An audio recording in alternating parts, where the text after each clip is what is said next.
حق مہر کا تعین یہ واجب ہے اور عورت کا حق ہے۔ شوہر کی حیثیت کے مطابق حق مہر متعین ہو۔ زمانہ نبوی میں کچھ لوگوں نے حق مہر میں کھجوروں کا پورا باغ بھی رکھا ہے اور کچھ لوگوں نے بہت کم حق مہر بھی رکھا ہے۔ یہ شوہر کی حیثیت کے مطابق ہوگا۔ لوگ اس میں بھی افراط و تفریط کا شکار ہو جاتے ہیں۔ کچھ لوگ نمائش کے لیے زیادہ حق مہر رکھ دیتے ہیں جس کو بعد میں ادا نہیں کر پاتے، اور کچھ لوگ یہ نیت رکھتے ہیں کہ وہ جب ہماری بیوی بن جائے گی تو پھر ہم دیں یا نہ دیں کوئی فرق نہیں پڑتا۔ تو فرمایا گیا کہ جو حق مہر کے تعین کے وقت یہ نیت کرتا ہے کہ میں حق مہر ادا نہیں کروں گا وہ بدکار ہے۔ تو حق مہر حق بدعہ ہے، یہ عورت کا حق ہے اور اس کو ادا کرنا ہی ہوتا ہے۔ یہ شوہر کے ذمے قرض ہے، اگر وہ نقد ادا نہیں کر پایا تو پھر اس کے ذمے ادھار ہے۔ جب عورت چاہے مطالبہ کر کے اس سے وہ حق وصول کر سکتی ہے اور اس پر اس سے ناراض ہونے کی ضرورت بھی نہیں ہے۔ تو نہ تو حق مہر اتنا رکھنا چاہیے کہ جس کو ادا نہ کیا جا سکے۔ دوسرا اس کا رخ یہ ہے کہ کم سے کم حق مہر رکھا جاتا ہے۔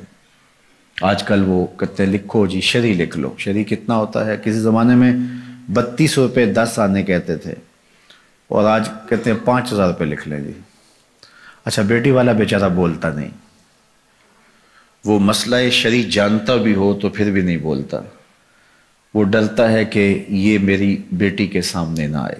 تو یہ زیادتی نہیں ہے؟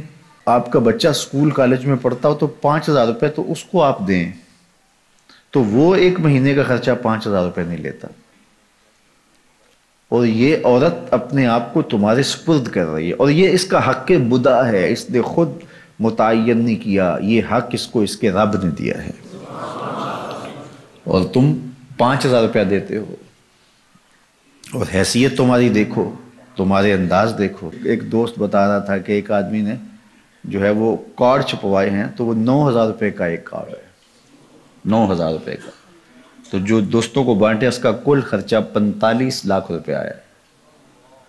تو حق مہر بتاؤں تو آپ حیران ہو جائیں، تم نے اس خاتون کو اتنا بے توقیر کر دیا ہے، پہلے دن ہی تم نے اس کی قدر و قیمت کا لحاظ نہیں کیا، اس کی عزت افزائی نہیں کی۔ یہ اس کے لیے سادہ لفظوں میں سلامی تھی جو اس کو آپ نے نکاح کے ساتھ پیش کرنی تھی۔ تو یہ بات ذہن میں رکھیے کہ جو حق مہر ہے یہ حق بدعہ ہے، یہ عورت کا حق ہے اور یہ میرے رب نے مقرر کیا ہے اور یہ واجب ہے۔ جو ادا کرنا ہو وہ رکھنا چاہیے، نمائش کے لیے نہیں کہ بعد میں وہ ہماری بیوی ہوگی ہم دیں نہ دیں، نہیں، ایسا نہیں ہے۔ ہو سکے تو نقد دیں لیکن ادھار بھی کیا جا سکتا ہے۔ عورت چاہے تو معاف بھی کر سکتی ہے لیکن اس کو مجبور نہیں کیا جائے گا، لیکن شوہر کی حیثیت کے مطابق حق مہر ادا کیا جائے، رکھا جائے، نہ زیادہ کہ نکاح مشکل ہو جائے اور نہ تھوڑا کہ عورت بے توقیر ہو۔ تو مناسب حق مہر رکھا جائے۔